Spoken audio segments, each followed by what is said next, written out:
Hey DevNations book devs, I hope you're having a great day. Today we're diving into Shane Parrish's The Great Mental Models, General Thinking Concepts, Volume 1. And so today I'm going to discuss some of my favorite takeaways and lessons from the book. In case you're not familiar with the book summarized in one sentence is focused on developing your mental models to improve your interdisciplinary thinking and perspective, allowing you to better solve problems. More specifically, 9 different mental models. Or maybe it's 8, but I interpreted it as 9. Because first up on this list, we discussed the map is not the territory. The idea with the map is not the territory is imagine you're reading a map, you have it laid out, you're reading a map about a new territory you've never seen before, you're looking at the various different paths. You have the shaded green areas, tells you that's a park or that's a garden. And so you appreciate the map because of its benefits. It's a very simplistic way of having a better understanding of the layout of this new place that you're visiting.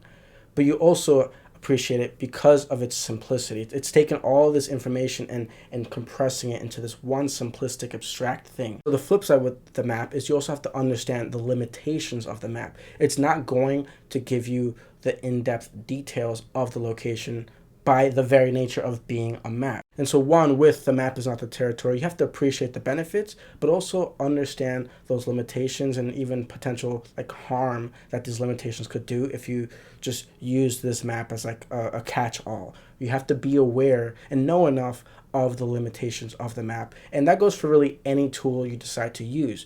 Be aware of why you're using the tool, and also be aware and know just enough that you also understand, oh, I shouldn't use this tool in these areas, or I understand the limitations of the tool. And then secondly, with the map is not the territory, I think it applies to even mental models in general.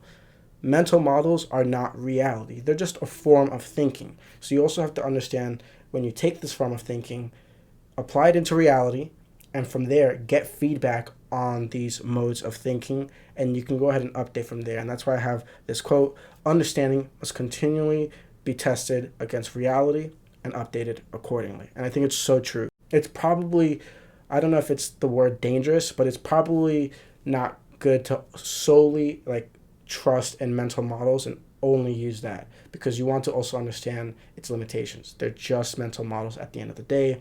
So understand its pitfalls as well. And so it gets you thinking okay, what are the maps in my career that I am constantly relying on? Am I aware of those limitations? Am I thinking about those limitations when I'm going to solve problems? So I think it's really important to be thinking about what are the maps in your life. And so my second takeaway from the book is all about inversion. And my favorite quote on inversion is think about not only what you could do to solve a problem, but what you could do to make it worse. And then avoid doing that or eliminate the conditions that perpetuate it. So you actually want to go ahead and think about what is the worst possible thing that I could do to completely derail me from the goal. Okay, don't do that.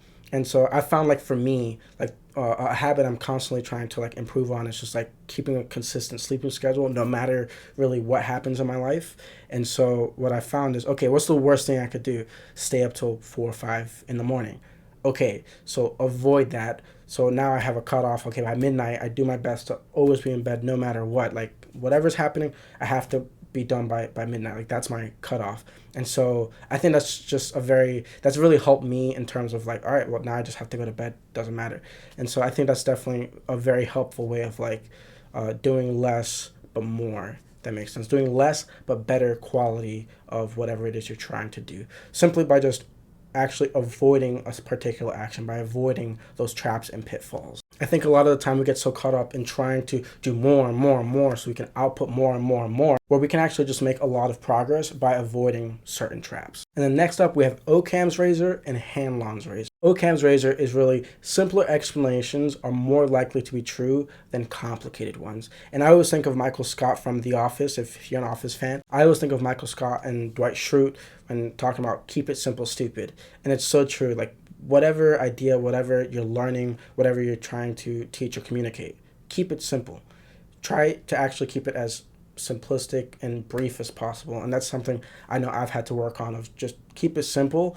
And I think that's actually more effective than trying to explain it 500 different ways and then kind of just getting all confused. Just keep it simple.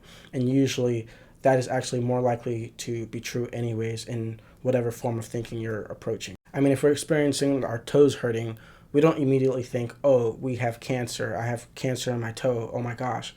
No, I mean, it's probably just like you need to change your shoe size, or maybe you've been walking incorrectly and you've been walking a lot today, so you need to like rest or stretch it out. That's probably the answer. It's probably not that you have toe cancer. So I think it also helps in terms of like, for any overthinkers out there, I definitely think Occam's razor absolutely helps in that regard. And then also Hanlon's razor, we should not attribute to malice that which is more easily explained by stupidity. I think this one's a bit funny, but also just like sometimes people aren't just out to get you, right? Sometimes people just don't know what they don't know, so they didn't know. In other words, like for example, road rage, and that's an example used in the book, where sometimes you're driving and someone cuts you off and you're like, oh man, like that dude's being such an ass. But it's like they probably didn't see you there. Granted, I get sometimes you're driving and people will go out your way just to like, nah, I want to cut them off.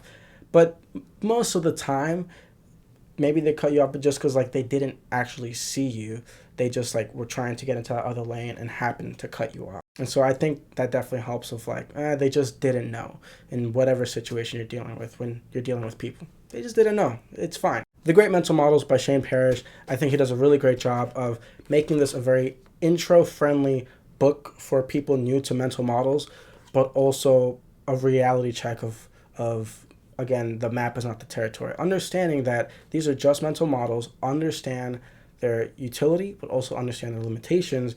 Don't let that blind you from just completely solely trusting the mental models. Make sure you're updating your knowledge, your thinking, your knowledge base to apply and integrate it into reality. And I think that's really a very important skill set in general. So I really enjoyed the Great Mental Models, really discussing 9 different mental models, but these were just some of my favorites, with the map is not the territory, Inversion, and then the different razors, Occam's razor and Hanlon's razor. If you've read the book, please let me know your favorite quote, your favorite topic, your favorite takeaway from the book. I always enjoy hearing from you. Remember, today's a great day to have a great day. So have a great day, and thanks for watching.